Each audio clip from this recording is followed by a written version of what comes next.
Jóvenes, muy buenas noches. Buenas noches, licenciado. Buenas noches, licenciado. Buenas noches, licenciado.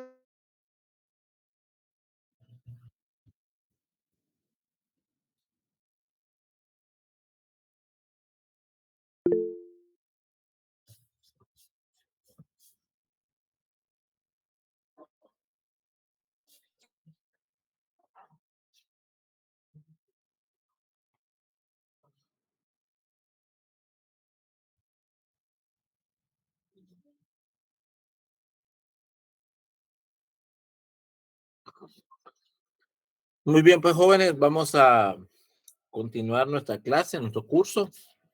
Nos quedamos la semana pasada en la definición de la Comunidad Internacional de Estados, pero no solamente en la definición, sino básicamente en una explicación que yo estaba haciendo sobre esa definición, ¿verdad? Entonces hoy vamos a continuar, ¿verdad? Con eso, así terminamos la definición y pues comenzamos a ver algunos aspectos más introductorios de lo que es ese concepto. Entonces, decíamos que la comunidad o la Comunidad Internacional de Estados se define como una comunidad jurídica fundada en la protección de intereses y valores esenciales compartidos por el conjunto de los sujetos. Que pretende la realización solidaria de un orden público internacional en virtud del reconocimiento en su seno de normas de derecho imperativo. Bueno, en primer lugar, hablábamos entonces de que es una comunidad jurídica, es decir, está compuesta por los estados, no está compuesto por las personas, está compuesto por los estados.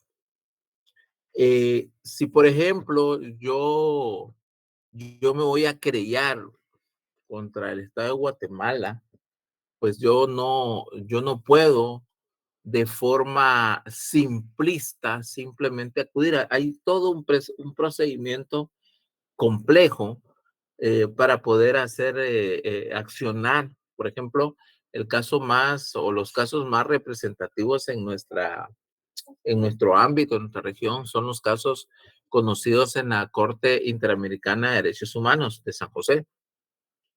Esta corte, antes de conocer un caso, debe tener dictámenes, los cuales son a su vez conocidos, ¿verdad? Son quienes dictan el dictamen y la viabilidad realmente de un caso concreto ante la o por la Comisión Interamericana de Derechos Humanos. Esta Comisión Interamericana de Derechos Humanos es la que realmente conoce, es la que realmente discurre sobre un caso en particular y es sobre ese caso particular que eventualmente, al haberse comprobado de parte de la comisión de que hay indicios para que sean conocidos y que realmente puedan tener algún tipo de soporte ante la comisión, ante la Corte Interamericana de Derechos Humanos, la CIDH, es ahí donde se viabilizan los casos, ¿verdad? Y es entonces hasta ese punto es que realmente la persona individual puede acudir con con ese dictamen, con el andamiaje, con el procedimiento administrativo, si quieren verlo de esa manera, anterior, es que se puede viabilizar un caso. Más que todo, las cortes interamericanas o las cortes internacionales sirven para dirimir los diversos conflictos entre los estados. En nuestra región ha habido muchos casos, ¿verdad? Muchas litis, las cuales son bastante complicadas, algunas de ellas, y una de ellas yo la voy a elegir para que ustedes la investiguen, para que ustedes se den cuenta cómo funcionan los tribunales internacionales y cómo es que realmente se ve el derecho dentro de la comunidad internacional, ¿verdad? Partimos entonces diciendo, reiterando, ¿verdad? Que la comunidad internacional es esto, una comunidad jurídica. ¿Qué quiere decir jurídica? Que está fundamentada en leyes, en costumbres, porque una de las fuentes del derecho internacional también es la costumbre, ¿verdad? Entonces es bien interesante cómo esta serie de fuentes, ¿verdad? Le dan forma a la comunidad internacional. Y decimos que se funda en la protección de los intereses y valores colectivos esenciales compartidos por el conjunto de sus sujetos. Yo no sé si hablamos un poco de esto, pero en el tema de esta situación hay que comprender y entender que la comunidad internacional también de alguna manera está segmentada. ¿Por qué? Si nosotros nos damos cuenta, la Unión Europea conjunta a la mayoría de estados europeos, no todos, pero sí la gran mayoría de estados europeos están conjuntados en esta organización para continental, ¿verdad? Entonces, esta Unión Europea se basa en muchas cosas comunes, en creencias, en fundamentos y en ideologías, ¿sí? Esto es bien interesante. Valores colectivos. Centroamérica tiene valores colectivos. Norteamérica, especialmente la Norteamérica de no habla hispana, entiéndase los Estados Unidos y Canadá, comparten raíces distintas a las mesoamericanas que se extiende desde México hasta el Darién, por así decirlo, hasta Panamá o un poco antes, ¿verdad? Si hablamos un poco más estrictos de la corona española, el Reino de Guatemala y el Reino de México. Entonces, esos regionalismos, a eso es que hace énfasis o hace alusión este concepto, porque habla de intereses y valores colectivos esenciales. Es decir, nosotros, por ejemplo, hablamos el mismo idioma, profesamos la misma raíz religiosa, celebramos muchos de nosotros en la Mesoamérica fiestas en común, tenemos creencias comunes en su mayoría. Entonces, a eso es que hace alusión y es por eso que esta comunidad se une, ¿no? Y forma eso. Lo mismo pasa en Sudamérica, lo mismo pasa en Asia, lo mismo pasa en África. ¿Por qué? Porque los une lazos de intereses y valores colectivos. ¿Sí? Eso es bien importante hacer énfasis. Y es por eso que a veces no se comparten algunas situaciones, no se comparten algunos criterios. Y es ahí donde viene el problema de la comunidad internacional, porque algunos criterios de ciertas regiones no son compartidos y la controversia porque hay regiones más poderosas que otras. Por eso lo vamos a hacer, lo vamos a discutir después, pero solo se los hago alusión ahorita. Después dice que pretende la realización solidaria de un orden público internacional. Aquí viene lo importante. La realización solidaria es el progreso común de los pueblos, de las naciones, a través de un orden público. ¿Qué es lo contrario al orden, jóvenes? Yo le pregunto, si ustedes, yo les digo, bueno, díganme cuál es el antónimo del orden, ¿cuál sería? Orden. El desorden, sí, pero hay otra palabra que lo define mejor. Bueno, la anarquía. La anarquía o el caos. Donde no hay orden, evidentemente hay desorden, pero su verdadero antónimo es el caos, la anarquía. ¿Sí? Entonces, el tema acá es que haya un orden dentro de las naciones. que haya una verdadera coexistencia pacífica. Y esto es de orden lógico, de orden natural. La naturaleza tiene un orden. ¿Ustedes qué opinan? ¿La naturaleza tiene o no tiene un orden? ¿Qué opinan ustedes? Pues sí la tiene. Denme Sí un tiene ejemplo del orden. orden en la naturaleza. Las estaciones, Rick, buenas noches. Sí, buenas noches. Las estaciones que van Las por orden. estaciones, sí, Jacqueline, Las plantas, las perdón. plantitas, las plantas, las siembras. Exactamente. Los ciclos, ¿verdad? Los ciclos, las estaciones, nuestro propio día. Imagínense que nuestro día tiene 24 horas. Claro, todos sabemos que a la larga son aproximaciones, pero esas aproximaciones son las más cercanas posibles. Tiene 24 horas, pero no hay 20 horas de día y 4 de noche, ¿verdad? Por eso es ese orden es lo que le hace posible a la vida existir. Es increíble, pero pues, yo soy del criterio que del caos es muy difícil que provenga el orden. El orden es el que evita el caos y realmente son contrarios, pero el orden es el que permite la evolución, ¿sí? El que permite el desarrollo. Un ejemplo es lo que está pasando ahorita en Guatemala.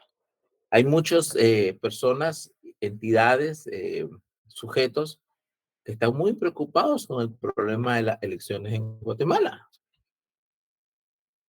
Sí, hay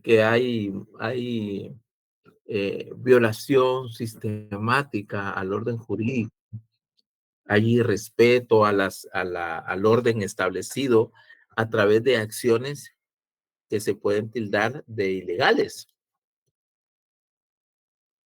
Eso, ¿qué trae? Eso trae estancamiento. ¿Qué es lo que critican? ¿Qué es lo que dicen? Bueno, si Guatemala no respeta, si las autoridades designadas no respetan las elecciones y la voluntad popular, ¿qué va a pasar?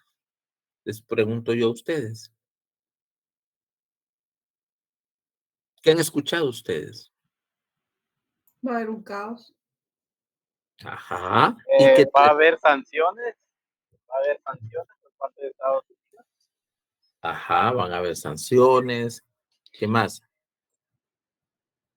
Al final de todas estas situaciones, pues se tiene que rectificar el orden según constitucionalmente está establecido. Exactamente, así es. Eso es lo que se debe de hacer y eso es lo que yo espero que pase. Yo soy positivo en ese sentido, ¿verdad? Espero que eso pase, pero si no pasa, suceden situaciones. Sí, Gladys.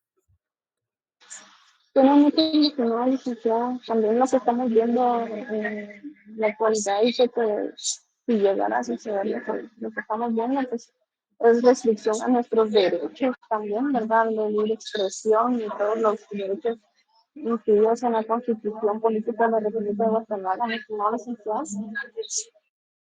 Así es, gracias. Sí, o sea, hay una serie de situaciones, pero hay algo importante, es donde yo quiero llevarlos.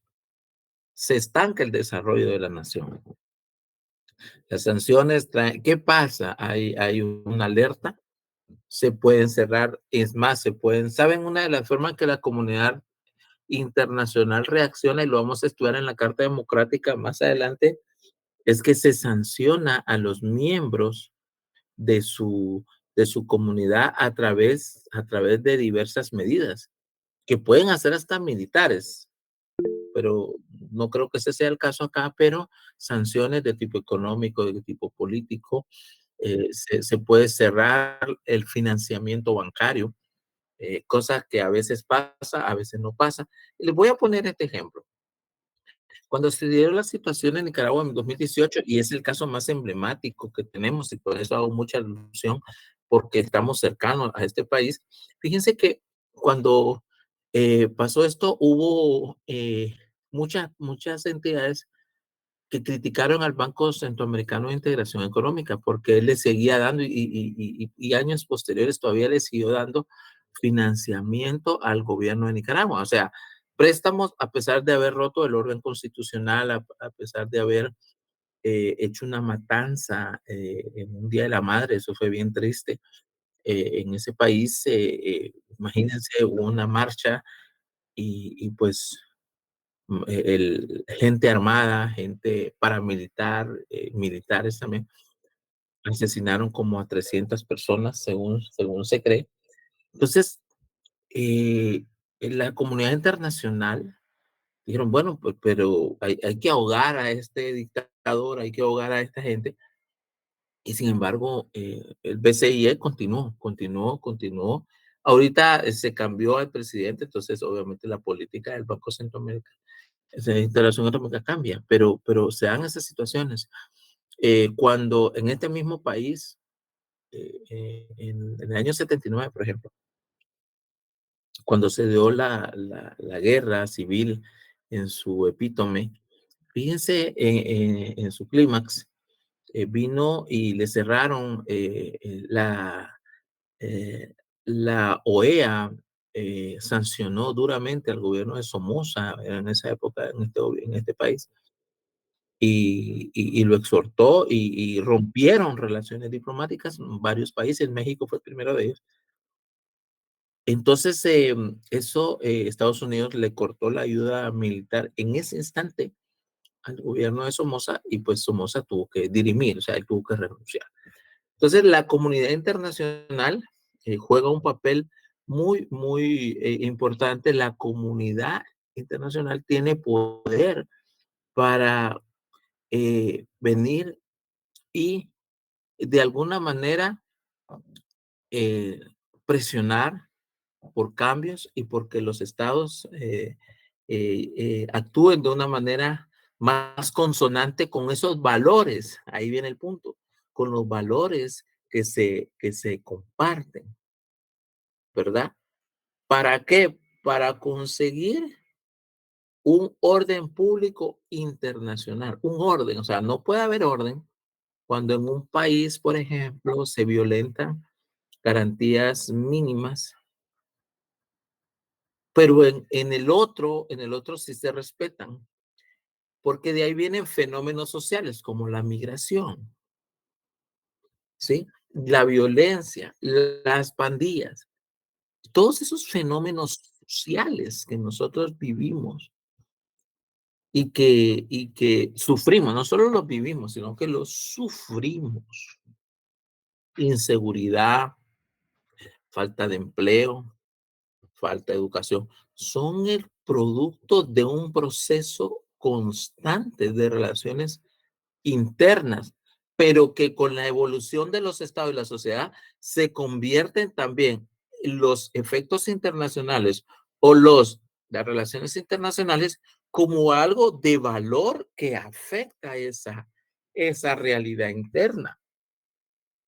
No sé si me explico. ¿Qué pasa si, por ejemplo, ciertos fondos internacionales, porque déjeme decirle que Guatemala, como todos los países, pues tienen préstamos, tienen financiamientos, y aunque Guatemala tiene una deuda pública, tanto interna como externa manejable, esto se debe a ciertas políticas internas, ¿verdad?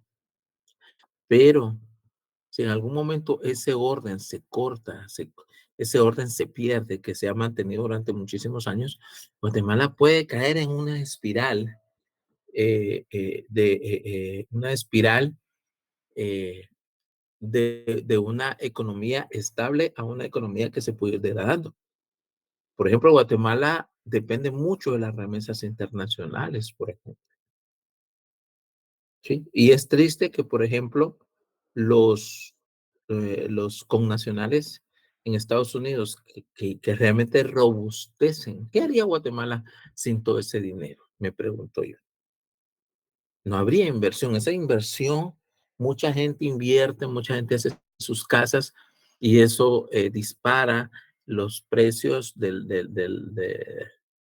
de los materiales de construcción. Pero ¿qué pasa? Se contrae la economía. Si ese dinero no comienza, deja de ingresar como lo hace hasta este tiempo, entonces Guatemala tendría un gran problema. Pero ¿a qué se debe esto? A que ese capital humano tiene que migrar a un país que sí le da las facilidades, las facultades y la remuneración. Entonces, ¿qué pasaría si esa dinámica deja de existir? En primer orden, tendría un impacto bastante tremendo dentro de la economía. Porque al fin y al cabo estamos todos ligados, estamos interrelacionados. ¿Sí? Entonces, eso es bien importante. ¿Y qué pasa cuando, a pesar de existir este equilibrio, comienza a haber demasiada migración? Bueno, cuando comienza a haber demasiada migración, entonces vemos los fenómenos que se dan en Estados Unidos en cuanto a la migración centroamericana. No sé si ustedes se dieron cuenta, pero creo que fue el gobernador de Texas, no me recuerdo qué estado, mandó a poner boyas en el río Bravo. No sé si leyeron esa noticia, ¿la leyeron? Sí, licenciado. Sí, Ok. claro que sí. Licenciado, Entonces, Sí, mandó a poner boyas, ¿para qué? Para que la gente no pase a nado ahí. ¿Sí? O sea, eso evidente no va a frenar la migración. Eso no va a pasar.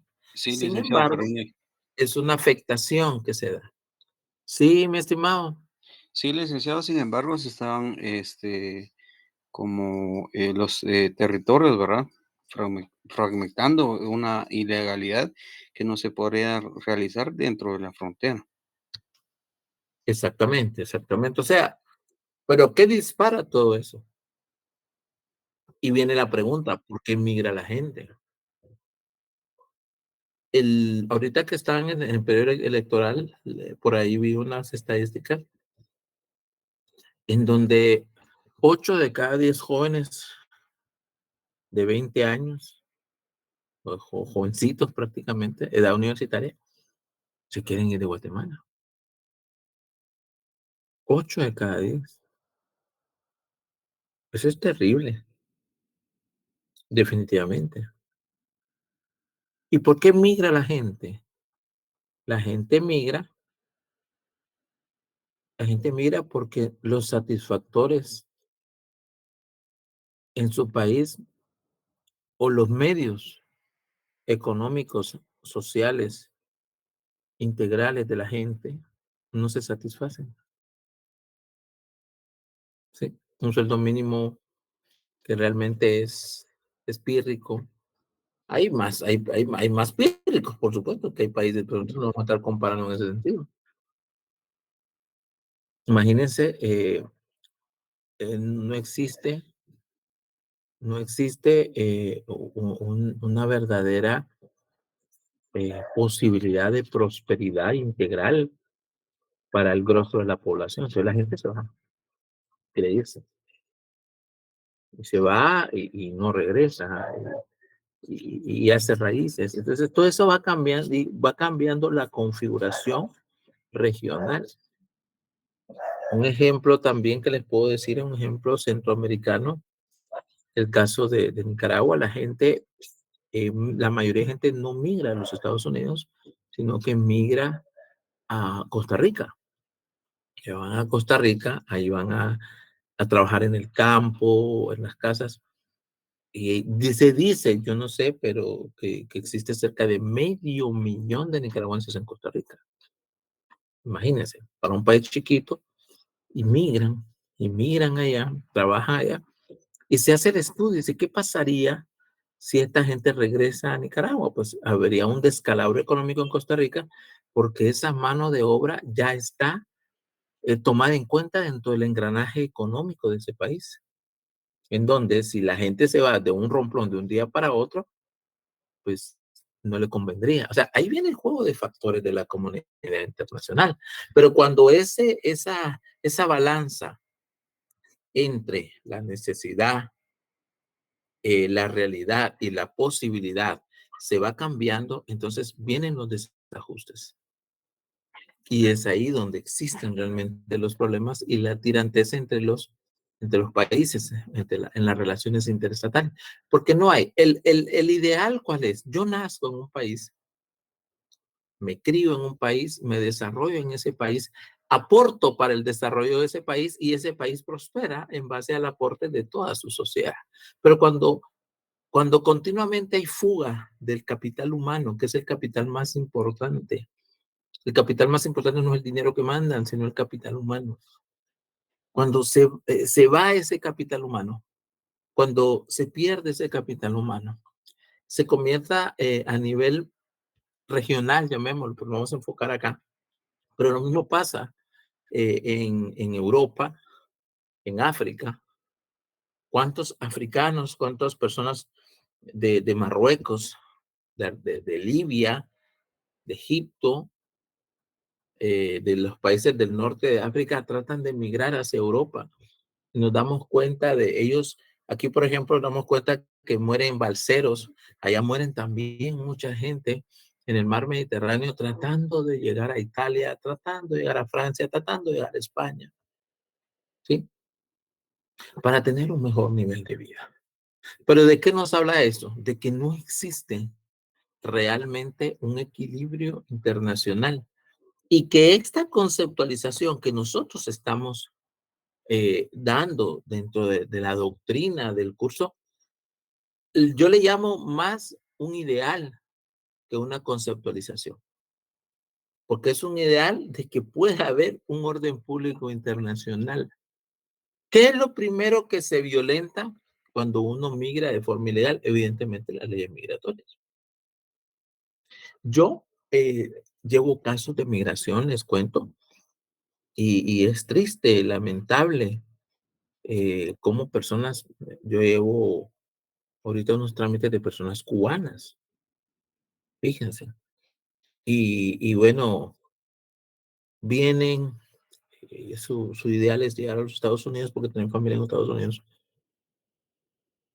pero me hablan y me dicen y cómo es vivir, cómo es la situación en Cuba, lo triste, porque no hay una posibilidad realmente de prosperidad en este país. Entonces, uno se da cuenta de primera mano de cómo esos ideales realmente no existen. Claro, hay países que se oponen a eso, como Cuba, como Venezuela, como Nicaragua en la actualidad, como lo hizo Panamá en un tiempo, especialmente en los años 80, con Manuel Antonio Noriega. Torrijos también fue Torrijos Carter fue un general y presidente panameño que se oponía al injerencismo americano, hablando de los Estados Unidos, y que logró la devolución del Canal de Panamá para el año 1999. Entonces, ahí siempre hay una tiranteza a nivel, porque lo que para unos puede ser ventajoso, para otros no. Pero ese es el punto, encontrar el equilibrio. Por eso hablamos de un orden público internacional. Y ahí viene la parte toral de nuestra definición como estudiantes de Derecho. En virtud del reconocimiento en su seno, o sea, en su cuerpo, ¿verdad? En su cuerpo, en su conjunto, de normas de derecho imperativo. ¿Qué es una norma de derecho imperativo?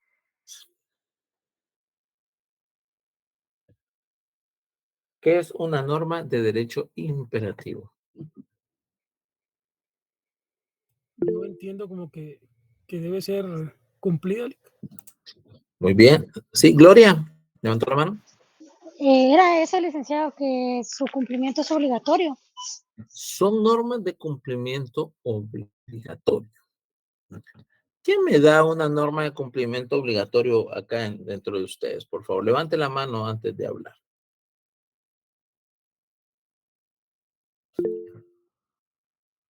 Sí, Jacqueline. ¿Se dirige en el ámbito académico?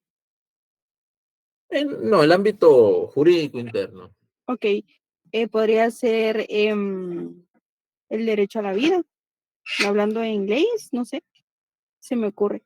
Ujú, muy bien, gracias. Gloria, levanta Impuesto la de mano. circulación, licenciado. Licenciado, El pago del impuesto de vehículos es una norma obligatoria. Sí, especialmente los impuestos, ¿verdad? Los impuestos son obligatorios. Sí, Jorge, levantó la mano también. Sí, es un derecho de identidad también. Ah, la equidad es un principio. Ujú.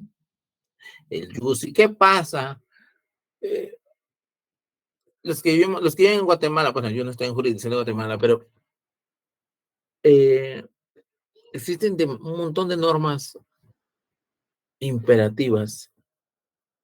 Por ejemplo, el pago del boleto de ornato, el pago del juicy. ¿Qué pasa si yo no pago 2 meses el agua a Empagua? De la tercera me cortan el agua, porque en su reglamento está eso. ¿Qué pasa si yo tengo una multa pendiente con Emetra o la luz también? La misma suerte, y encuentra mi vehículo y dice, ya tiene una multa, entonces lo vamos a recoger. Porque según ellos tienen, pero Emetra, ¿verdad? Emetra es una entidad para mí nefasta, ¿verdad? Solo sirven para poco. Creo que tiene más cosas negativas que positivas. No niego que tenga algo positivo, pero para mí sí tiene muchas situaciones negativas. Entonces, es la idea esencial de la norma imperativa es que es de obligatorio cumplimiento, como usted lo ha dicho. He ahí el punto, el obligatorio cumplimiento.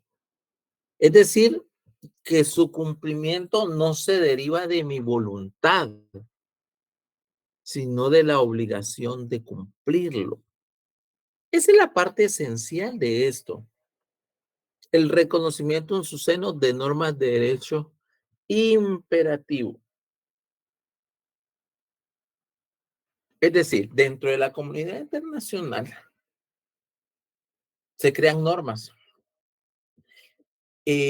Esas normas pueden ser políticas, esas normas pueden ser económicas, arancelarias, tributarias. Las normas que más se desarrollan a nivel internacional son las normas de carácter mercantil o comercial. Hay una cantidad de normativas. ¿Por qué? Porque el comercio es algo indispensable para la vida de las naciones.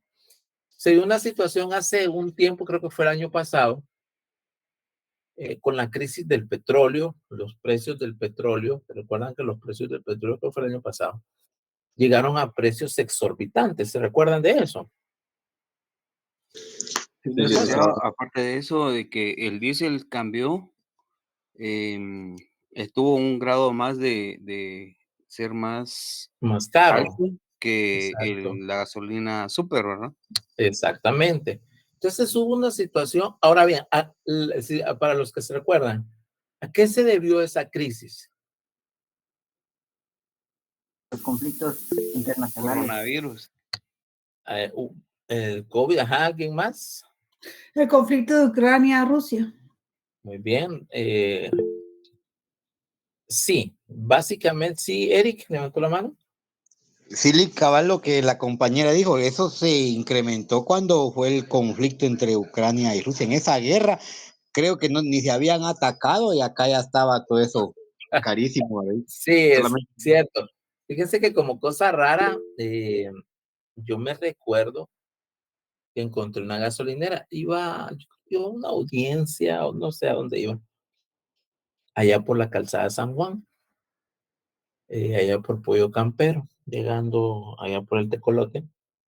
Y encontré una gasolinera que tenía todavía barata. Y fíjense que todas las de alrededor tenían ya la gasolina, ya se había disparado. Y yo dije, a la gran, ¿qué pasó? Iba con mi esposa. Y dije, bueno, echamos ahí, ¿verdad? Y cuando yo le pregunté a la persona que estaba atendiendo, le dije, mire, ¿y ustedes por qué la tienen así?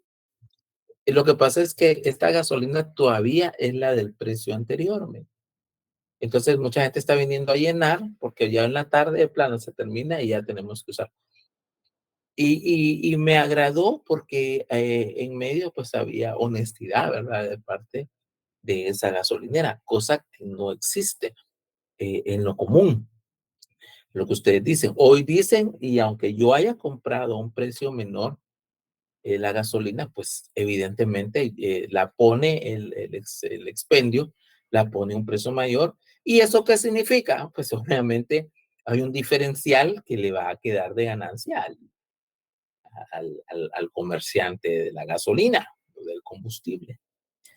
Pero ¿a dónde les quiero llevar yo esto? Independientemente de la anécdota que les estoy diciendo y cómo reacciona el mercado. El presidente de Estados Unidos, Biden, en ese momento, durante esta crisis, y como Estados Unidos es el mayor consumidor de combustible del mundo, dijo, bueno, ¿cómo hacemos para bajar los precios del combustible? En ese momento había un embargo petrolero contra Venezuela. Venezuela es uno de los países de mayor producción de petróleo. Y vino y le dijeron, bueno, ¿y qué vamos a hacer? O sea, le levantamos el castigo, la sanción a Venezuela para comprarle petróleo. Y entonces, si entra en el mercado el petróleo venezolano, los precios tienen que bajar. Entonces, al presidente Biden lo criticaron y le decían, bueno, ¿estás o no estás? ¿Estás con Dios o estás con el diablo? Y la respuesta fue que en los negocios, en la economía, debe ser pragmático, decía él. Debo de buscar cómo se beneficie más el pueblo norteamericano, cómo puede beneficiarse más la nación, más allá de la ideología. Y ahí viene el punto, ¿sí? A la larga, muchas de las decisiones, por no decir todas, de las decisiones que se toman en las relaciones interestados, tienen un alto contenido económico. O sea, ¿en qué va a beneficiar? Otro ejemplo que les doy de este pragmatismo. Ustedes saben sí, ojalá que baje la gasolina, aunque siempre se inventan algo. Fíjese que otro ejemplo que les doy de este pragmatismo, o no sé si pragmatismo o falta de fidelidad, o no sé cómo llamarlo. Ustedes saben que existen dos Chinas. Eso todos lo sabemos. Levanten la mano. Todos los que saben que existen dos Chinas. Una China Taiwán y una China continental, roja o comunista o como le queramos llamar. Existen dos Chinas. Gracias. Entonces todos lo sabemos. O sea, el 99% lo sabemos. Pero como Estado, solamente reconocido China continental. La China roja o la República Popular de China. Ese es su nombre. Va. Guatemala, ¿con quién tiene relaciones diplomáticas? Díganme ustedes. ¿Con China, Taiwán o con China o la República Popular de China? Con Taiwán. China, Taiwán. Con China, Taiwán. China, Taiwán. Muy bien. Y hay una situación internacional que un país no puede tener relaciones diplomáticas con China y con Taiwán a la vez. No puede. Son excluyentes. Costa Rica hace, yo calculo que más de 10 años, tenía 10, 12 años, tenía relaciones diplomáticas con Taiwán. Pero debido al mercado chino, debido a lo conveniente de tener un aliado como China, rompió relaciones diplomáticas con el gobierno de Taiwán y estableció relaciones diplomáticas con China. ellos son los que, China fue la que construyó, les regaló el estadio actual de San José. Ese estadio es construido con fondos de la República Popular de China. Se lo regaló porque a esa gente le sobra el dinero. A los chinos les sobra el dinero. Ahora, ¿en base a qué? Ese es otro análisis. Pero a ellos les sobra el dinero. Fíjense que ellos hacen obra pública para mantener la inversión. Obviamente el estilo de vida de la mayoría de chinos está por debajo de la pobreza. Es un país sumamente pobre, pero el gobierno, el Estado, es rico. La cúpula es rica, pero el pueblo no lo es. Es lo que pasa en muchos países donde hay riqueza, pero el pueblo no accede a esa riqueza, ¿verdad? Porque después de todo, lo que se maneja son intereses. Lo que se maneja son conveniencias a nivel internacional. Entonces, por eso yo les decía que estos son ideales. Estas normas de derecho imperativo son normas generales y la mayoría tienen que ver con cuestiones económicas. Ahora bien, hay, por ejemplo, es vigente, hablando de nuestra región, el tema de los derechos humanos, que son bien recurrentes. El tema de los derechos humanos es bien recurrente, es bien reiterativo, está continuamente en la palestra de la discusión. Máxime viniendo de una región en la cual pues ha habido mucha violencia política y social, prácticamente exceptuando Costa Rica, todas las naciones centroamericanas han tenido sus guerras civiles, sus guerras internas de mucha data y algunos más de una, no varias, ¿verdad? Desde su independencia se han mantenido en guerra, en conflictos internos con injerencias de países poderosos, especialmente de los Estados Unidos, pero no el único. Nosotros sabemos, por ejemplo, que el FMLN era apoyado, financiado por la Unión Soviética, por Cuba, y esa es una manera de injerencismo. Lo mismo pasó en Nicaragua, lo mismo pasó en la Argentina, en Perú. O sea, todo eso, especialmente en los años 60, cuando con el triunfo de la Revolución Cubana, pues el socialismo se trató de internacionalizar y por eso sabemos que el Che Guevara murió en Bolivia, ¿verdad?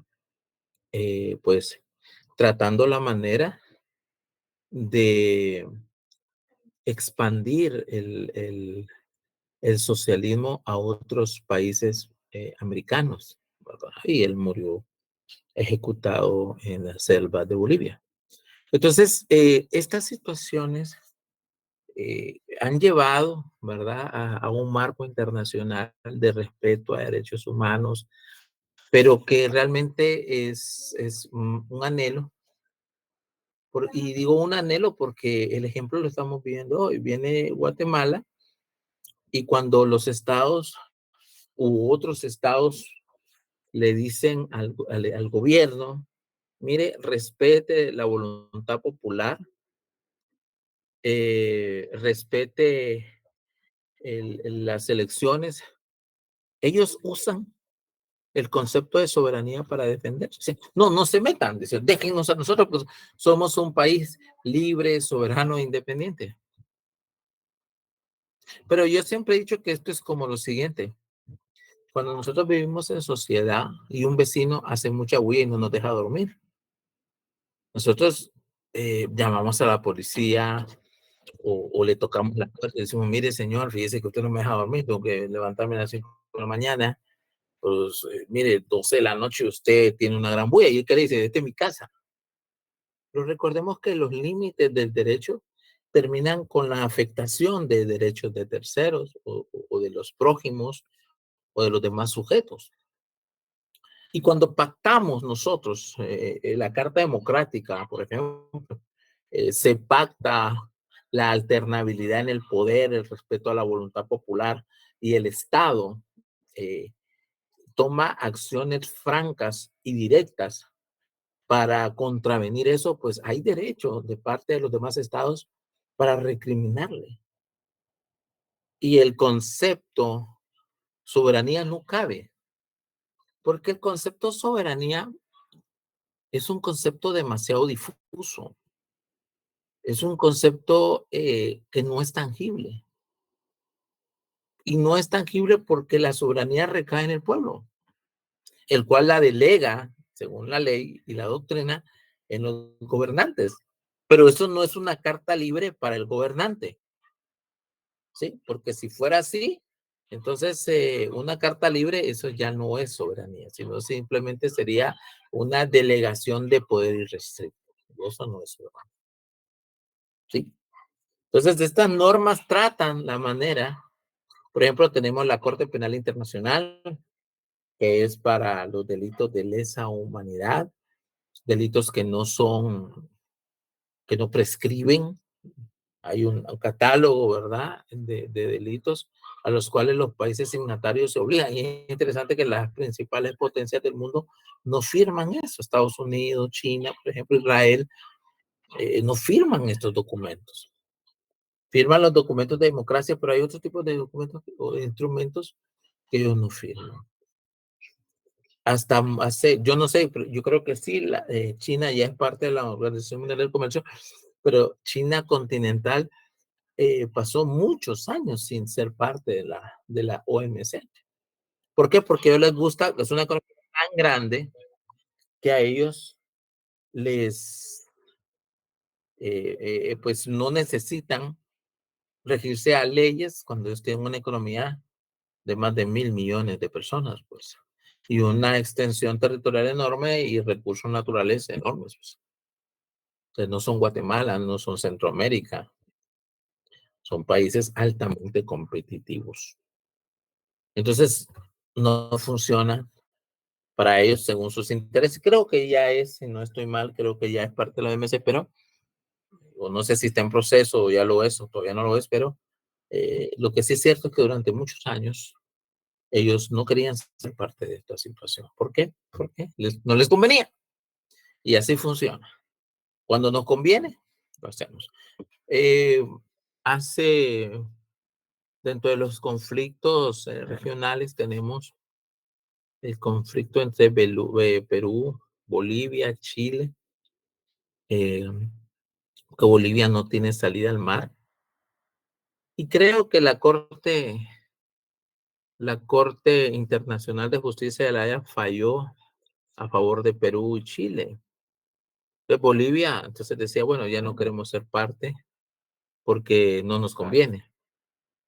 Entonces, así funciona. Es como cuando yo vengo y estoy litigando, y les va a pasar a ustedes cuando litiguen como abogados, y va a ser una sentencia adversa. O sea, bueno, como es una sentencia adversa, yo ya no quiero. Usted no puede venirle a decir, bueno, como es una sentencia adversa, yo ya no quiero que usted conozca. Mejor le voy a decir, no, o sea, que yo haya dictado una sentencia adversa no quiere decir que yo no le favorezca sus intereses. No quiere decir que yo no tenga la razón o que yo sea injusto.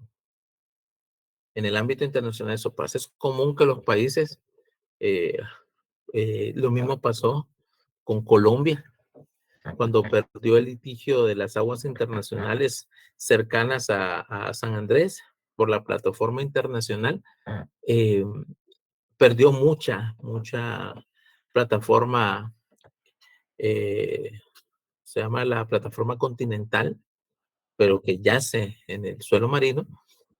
Perdió mucha de esa plataforma en un litigio con Nicaragua. Entonces dijo, bueno, entonces como no me conviene, entonces yo ya no quiero, ellos le llaman a denunciar el pacto, denunciar el instrumento donde yo me hice parte de ese convenio. Es lo mismo, o sea, todo viene a ser de acuerdo a los intereses momentáneos que tenga cada nación en ese sentido.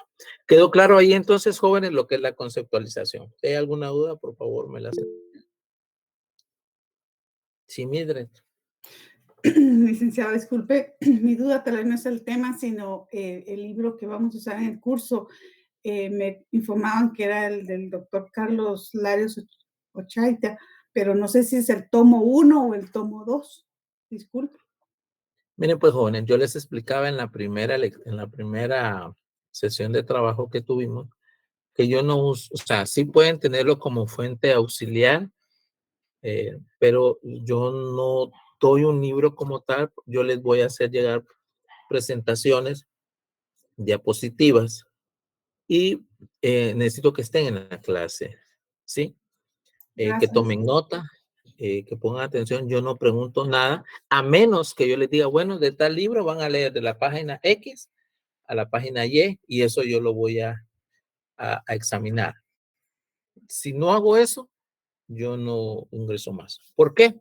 Porque realmente pues, no quiero que no se me confíen, bueno, ese libro y ahí está, y no, sino que realmente estén en la clase y que comprendan lo esencial del curso.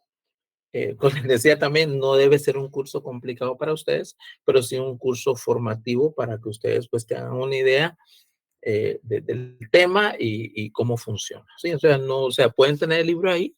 Si en algún momento yo les digo, lean de página tal a página tal, porque como ustedes se dan cuenta, esto es tan frágil. Miren, ayer no pudimos tener clase por el tráfico, el problema que tuve yo, pues en este caso mío.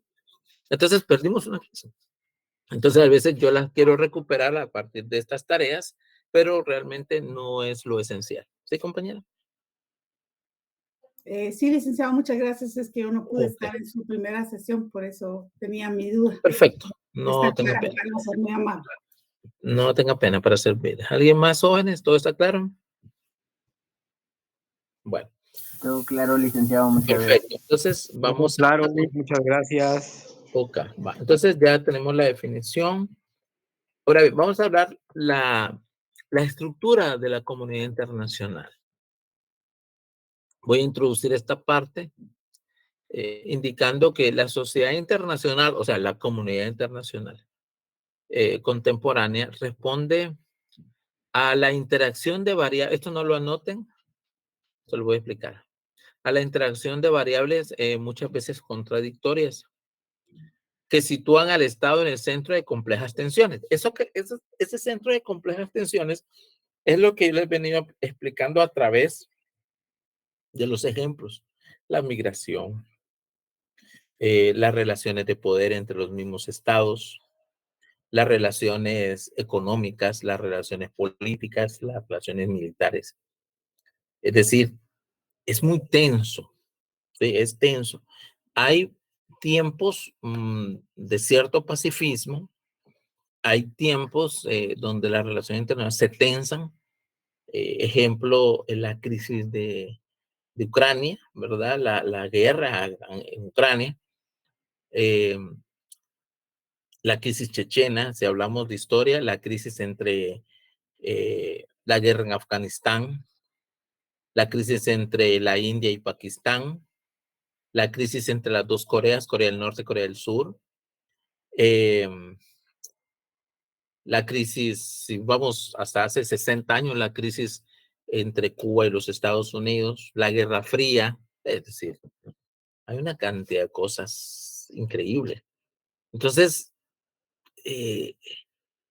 es el Estado, es el centro. O sea, cuando hablo del Estado, hablo de la persona jurídica que actúa dentro del campo del derecho internacional. Ese Estado es el centro de complejas tensiones. ¿Por qué? ¿Hacia dónde nos vamos? ¿Hacia dónde agarramos? ¿Sí? Uno de los problemas que se da en Europa es la expansión de la OTAN, lo cual Rusia, anteriormente la Unión Soviética, lo ve como una amenaza hacia sus propias fronteras. Entonces ellos actúan. porque como un Estado poderoso a nivel internacional, no quiere perder su hegemonía regional. Y de hecho se le ha minimizado, obviamente, con el crecimiento, el auge de la OTAN, lo cual hace pues verse amenazados seriamente los intereses hegemónicos de Rusia en su propio espacio. Tomemos en cuenta que ya Cuba, como satélite de la Unión Soviética y Rusia, ya no tiene mayor preponderancia dentro del derecho o dentro de las relaciones internacionales como la tuvieron hace 50 años, por ejemplo. Entonces, ese es ese centro de tensión, ¿verdad?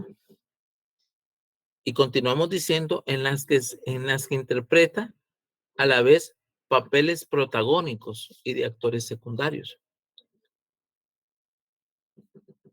¿Qué quiere decir esto? Les voy a poner el ejemplo histórico de la Guerra Fría. Si yo les pregunto a ustedes qué era la Guerra Fría, ¿quién se anima a contestarme? Responderme. ¿Algún voluntario, por favor? Era la guerra que existía entre Rusia y Estados Unidos. No. Guerra Fría. Sí, va. Johanna primero. Buenas noches. Fue una guerra entre la Unión Soviética y Estados Ajá. Unidos. Fue principalmente ideológica, por eso se llamó fría, porque no hubo como tal un enfrentamiento con armamento y todo esto, sino que más que todo fueron las posturas que defendió cada lado. Por eso se le llamó Guerra Fría. Gracias, Jorge. Y luego Dalia. Sí, fue una intervención que tenía Estados Unidos que hacer en base a políticas, como siempre, ¿verdad? Sin embargo, pues, se topó con algo mucho más grande, ¿verdad? Muy bien. Dalia. Sí, licenciado, un enfrentamiento político, ideológico y social. Y hay otro punto. Usted va bien, pero falta un aspecto. ¿Qué aspecto le falta, Dalia? ¿Militar, licenciado? Sí, pero hay un aspecto que era preponderante, el modelo económico. Era un enfrentamiento, no sé si continúe, Dalia, así no le corto yo lo que usted realmente me quería decir. Solamente, licenciado, eso Okay, recuerdo.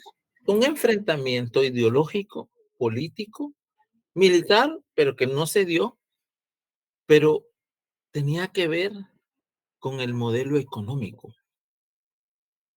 ¿Sí? Con el modelo económico socialista versus el modelo económico capitalista. Pero el modelo económico es el resultado de una ideología.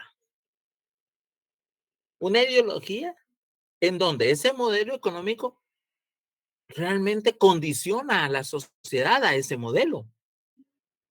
Y los actores primarios, como nuestra definición lo está diciendo, o nuestra explicación lo está diciendo, papeles protagónicos y actores secundarios. Por ejemplo, la crisis de los misiles. Les voy a hablar de la crisis de los misiles. ¿Qué fue la crisis de los que, yo sé que ni yo había nacido, no sé si alguien de ustedes, pero no creo, pero ¿qué fue la crisis de los misiles? Licenciado, fue una crisis muy territorial en base a la Segunda Guerra Mundial y de que si ellos no desistían, pues iban a detonar las bombas y que tenían de aliado a Cuba en su momento. Sí, gracias. Bueno, no fue realmente en la Segunda Guerra Mundial. Realmente fue en los años 60, después del triunfo de la Revolución Cubana, sucede que, y es interesante porque cuando lee la historia, antes del triunfo de la Revolución, Fidel Castro viajaba mucho a los Estados Unidos, se volvió un personaje en los Estados Unidos. Recuerden que venía la época de transición, un poco el movimiento hippie, un poco en Estados Unidos las libertades individuales, especialmente el tema de la segregación racial o la discriminación racial, los derechos de las personas de color. O sea, un mundo bastante tenso, bastante convulsionado.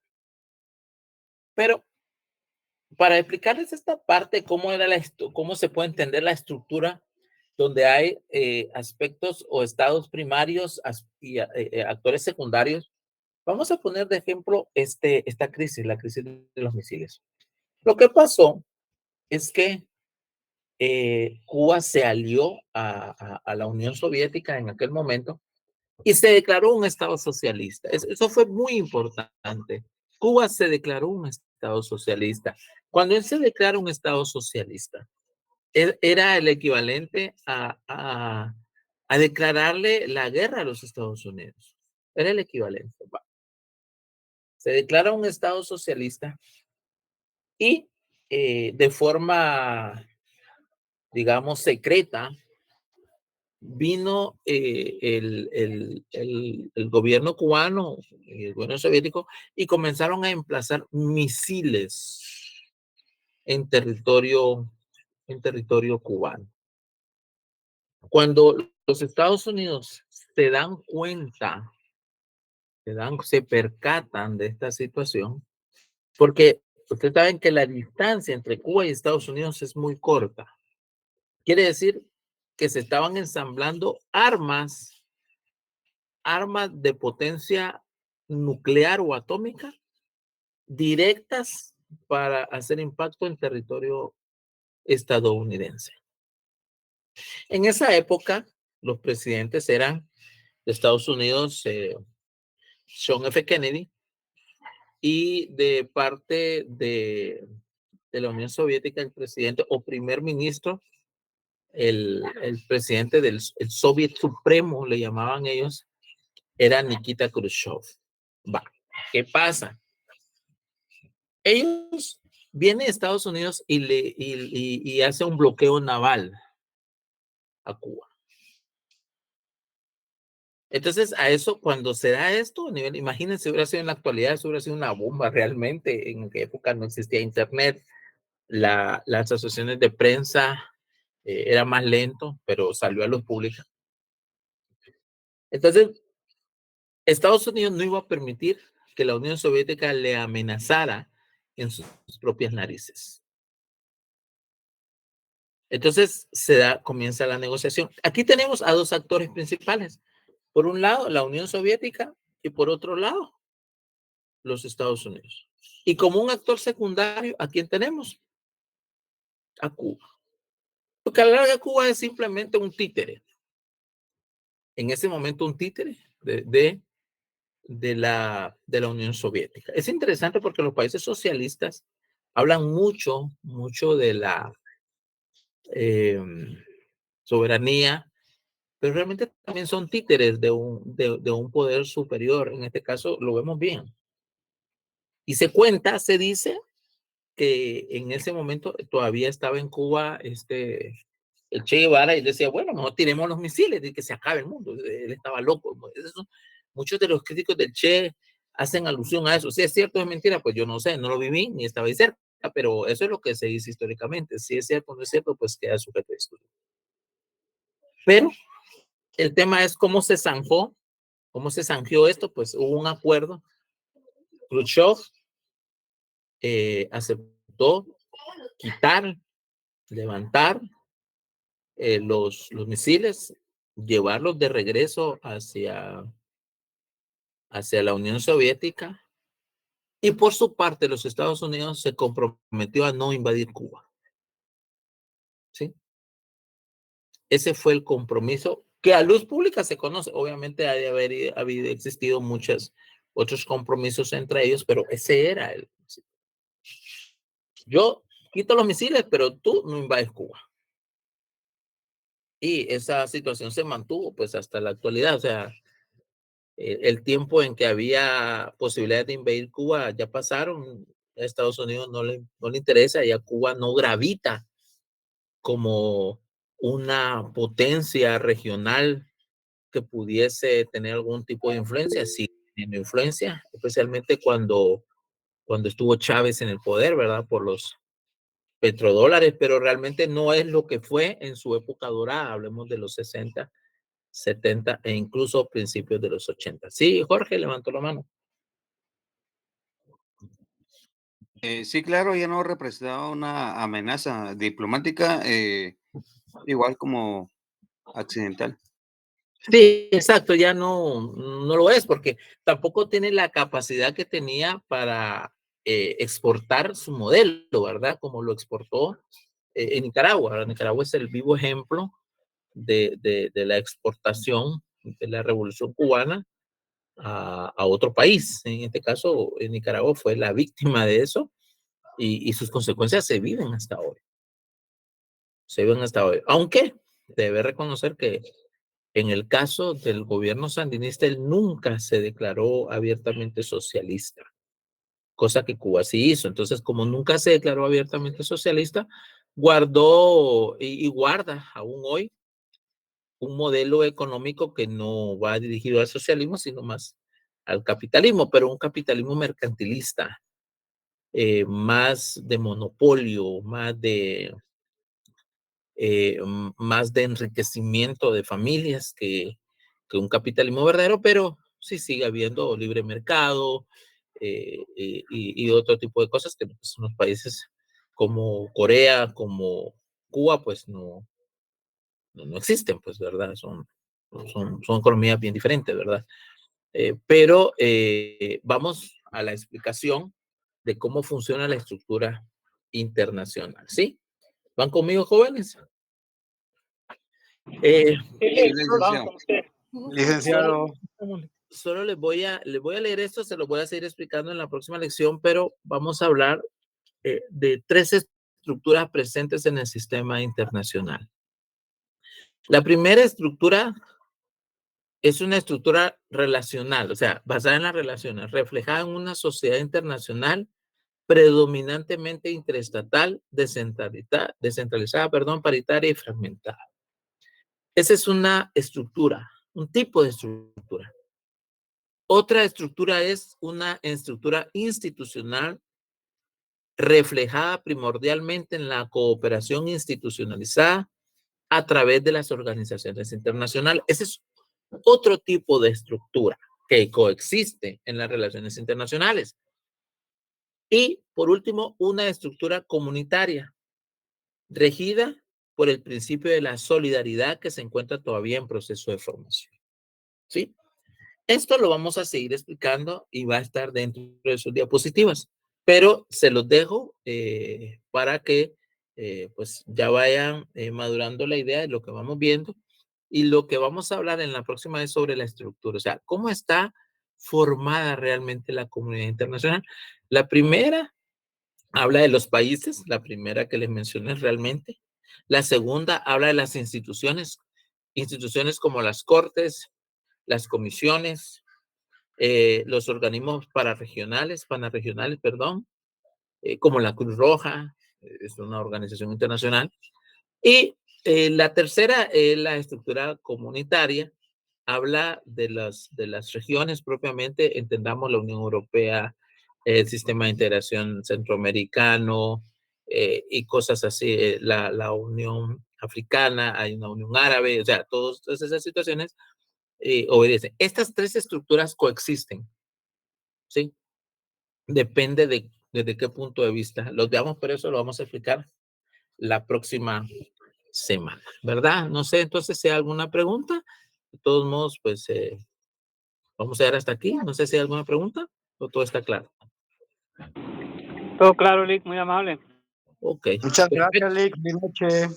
Feliz Dios los noche, bendiga. entonces. Buenas noches, Lick. Gracias por la clase. Que descansen y los que Gracias, Lick, tienen, por las clases. Feliz los que noche, tienen Lick. Feliz fin de desplazada semana, mañana, Gracias, Lick. Lick. Feliz noche. Que pasen bien. descanse. Licenciado, feliz noche. Gracias, igualmente. Feliz Buenas noche, noches. Liz. Lick. Feliz noche. Feliz Feliz noche. noche, Lick.